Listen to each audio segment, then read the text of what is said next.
Hello everyone, I'm Pat and welcome to Petals, Crafts and More. We're going to make a vase arrangement. You can see I've got my foam cut out. It's a half of a block of foam. I get this foam at Walmart. You can get a pack of 3 a little bit cheaper than you can some places. And I'm just using a heavy glass container to keep it in place to arrange it, and then later I will attach this foam to a container of my choice or your choice. And you'll see here that I am re-stemming this arrangement. I measured my red rose, and it's going to be my tallest, my focal point, and I just want these flowers to kind of taper down from here just a little bit shorter, and then all the way around, and then a little bit shorter all the way around, and a little bit shorter all the way around. And it'll give it some meaning. I'm going to fill it in with all kinds of fillers so you won't really notice that it's tapered whatsoever. It will just be a beautiful full arrangement by the time we're finished. And there is no set pattern that I know of for this type of arrangement. I just think it looks more natural and more beautiful, and I love for them to be lush and full of color and flowers and just full. So that's what we're going to do. And you can see now that rose right there, if you notice, that little thing that holds the stem came out of the rose, so I just dipped it in some glue and popped it right back in. And then I'm going to dip that little stem in the glue and put it back in the stem holder. And there we have it.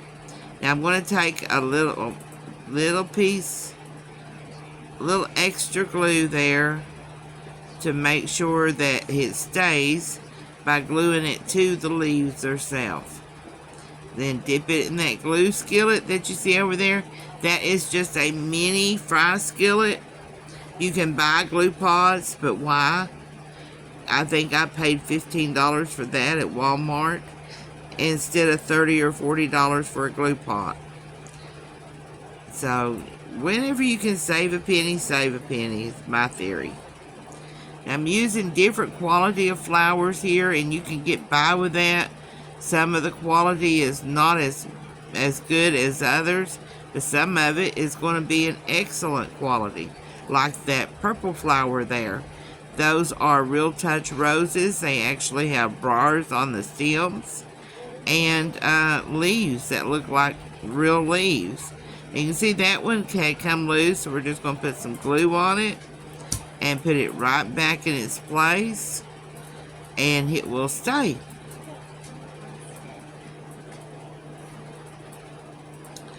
Just measuring it out, playing with it. I say this is getting to know it, or shaking hands with it, or loving on it, whatever you want to call it.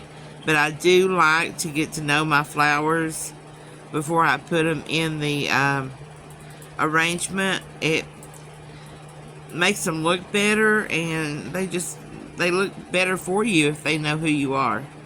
If they can feel your touch, you can feel their love.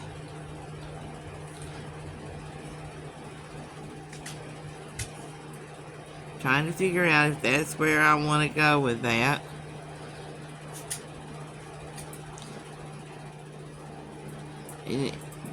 That's the main thing with this type of design. You just got to figure out where it should go, and if it's tall enough. If it's not, re-stem it like we're doing there. And just put it where it goes. Let the flowers tell you where they go, or what they need, instead of following a pattern. That's my favorite way to do it here lately. There are some very helpful patterns that look very beautiful and full and just, professional. But I like the more homegrown look, just the natural look. and there's no flower bush out there or flower bed out there that is perfectly layered in one color and then another color with the right greenery growing at the right place. Something's going to be a little shorter, something's going to be a little longer, something's going to be next to another color, something, you know, even in your flower beds, your flowers will just kind of spread out and go where they want to go. And that's the kind of arrangement I like to make. One that just spreads out and goes where it wants to go.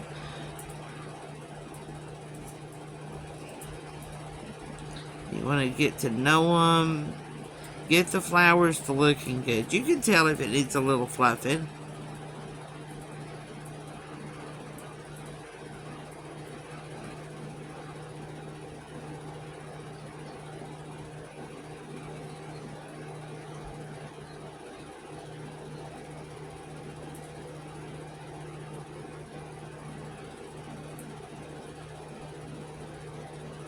Those wire cutters there are called bolt cutters.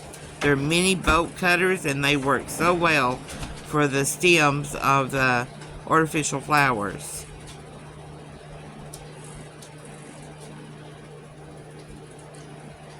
You can see there, I'm just figuring out what's going to look good where. I figure it out. We're going to glue it and put it where it goes. That one had a flower missing, so we just brought the bottom one up, and you'll never know when it gets down in that little mountain of flowers there. Oops, we didn't glue. Just hang on. You'll notice here in a few minutes we'll go in with the glue gun and put some glue in the center on top of that glue, and that will hold it down.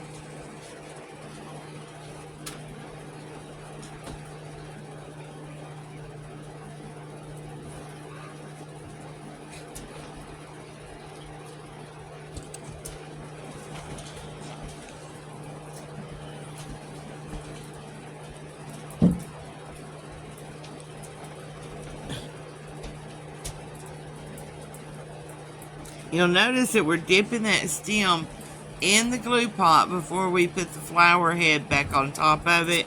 That will permanently hold it. Setting inside of your house, you really don't have to worry about that unless you got animals jumping around or toddlers grabbing a hold of stuff. But if for chance you were to put it on your patio or outside somewhere, the wind will bring those heads right off of those stems if you don't have a little glue on them. So just to be safe, no matter where I put it, it's going to be glued. Every now and then you will get a stem that's the exact fit of the head, so it's going to be a firmer, tighter hold, and you don't have to have glue, but most of the time you're going to need that glue just for safety of the flower or the arrangement.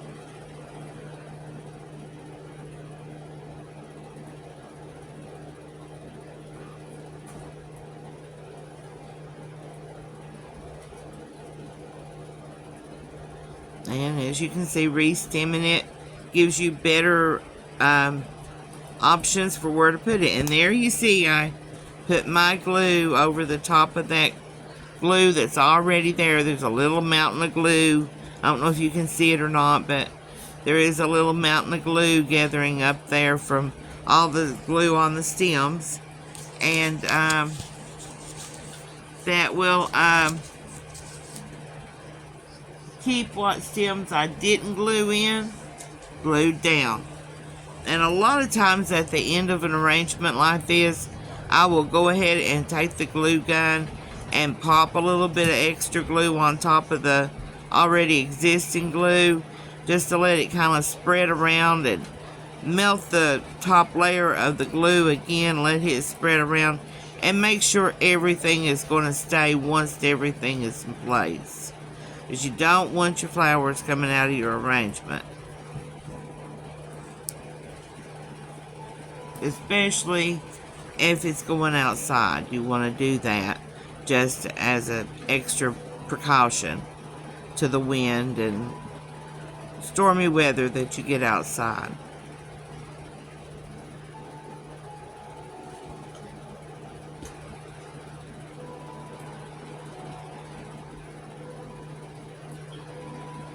And if you know ahead of time that you're making an outdoor arrangement, use a little higher quality glue that will withstand the temperature changes without melting down or breaking down. And that will ensure that your arrangement will be prettier for longer. Now these flowers here that we're working with, and most all the flowers that I purchase, are treated for weather. That does not mean anything. I mean, the sun's going to fade that color out sooner or later. So don't expect it to last for a long time, because it will fade no matter the quality of flower that you have.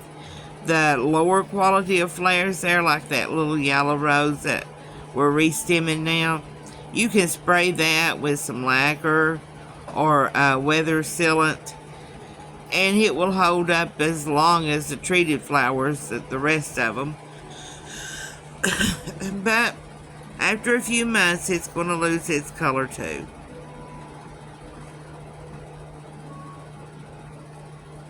So just be prepared for that.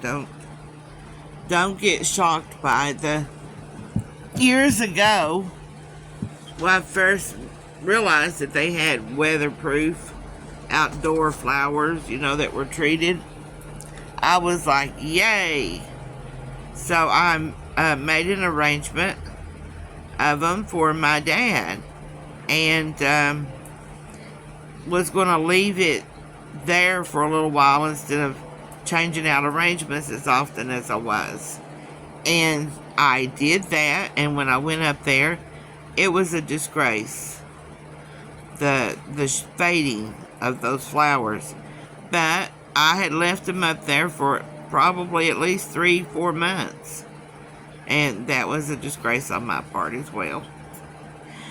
But anyways, just be aware that no matter what it says, there's not such a thing as weatherproofed flowers. They can be protected from it so they'll last a little longer, and that's about as good as you're going to get.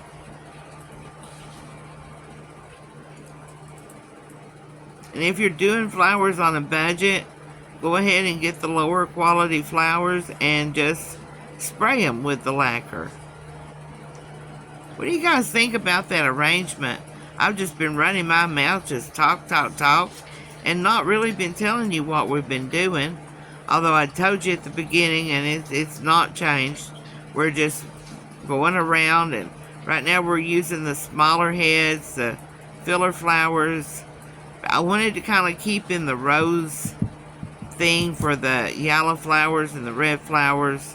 So they're pretty much all of them just different shapes of roses, which is wonderful, because in nature you've got little bitty baby buds starting, and you got big full grown heads on the same bush. So that is just fits nature to a T. If you like these videos and you want to hear me go on about stuff and get a few tips and tricks of the trade while you're at it, then subscribe to our channel and follow along. I post at least 1 to 2 videos a month. I'm not very habitual with it right now as I once was, but they're there. There's several already there that you can watch and get ideas and tips from. So subscribe to us, and if you want to know about something or you want to see me make something, leave me a comment, and I will be sure to get back to you and try my best to make it or answer your questions. Thanks for watching, guys. Have a great day. Goodbye.